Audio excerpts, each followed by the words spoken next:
गांव के बाहर एक पुराना हवेली थी जिसे लोग खौफनाक हवेली के नाम से जानते थे। कहा जाता था कि वहां रात में अजीब अजीब आवाजें आती थीं।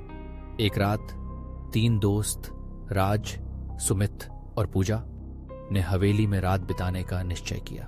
जब वे हवेली के अंदर पहुंचे तो अंधेरे में दीवारों पर उकेरे गए पुराने चित्रों ने उन्हें घेर लिया।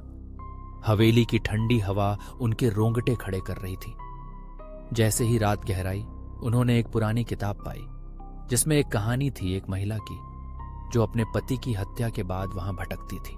राज ने मजाक में कहा, चलो हम इसे पढ़ते हैं। जैसे ही उन्होंने पढ़ना शुरू किया, अचानक हवेली में एक तेज आवाज गूंज उठी, मुझे छोड़ दो। सभी ने चौंक कर एक दूसरे की ओर देखा। सुमित ने कहा, यह तो बस हवा की आवाज होगी। लेकिन पूजा, जो पहले से ही डरी हुई थी, बोली, नहीं, ये सच में कुछ है। वहां अचानक एक ठंडी हवा का झोंका आया और किताब उनके हाथ से गिर गई। जैसे ही उन्होंने उसे उठाया, उन्हें एक छाया नजर आई।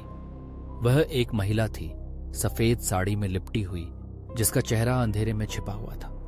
उसने उन्हें घूरते हुए कहा, तुम यहां क्यों आए हो? राज और सुमित ने डर के मारे भागना शुरू किया, लेकिन पूजा वहीं खड़ी रही।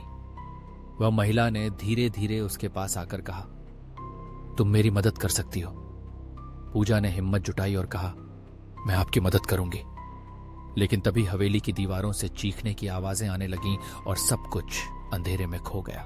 उस रात के बाद कोई भी उन तीनों दोस्तों को फिर से नहीं देख सका।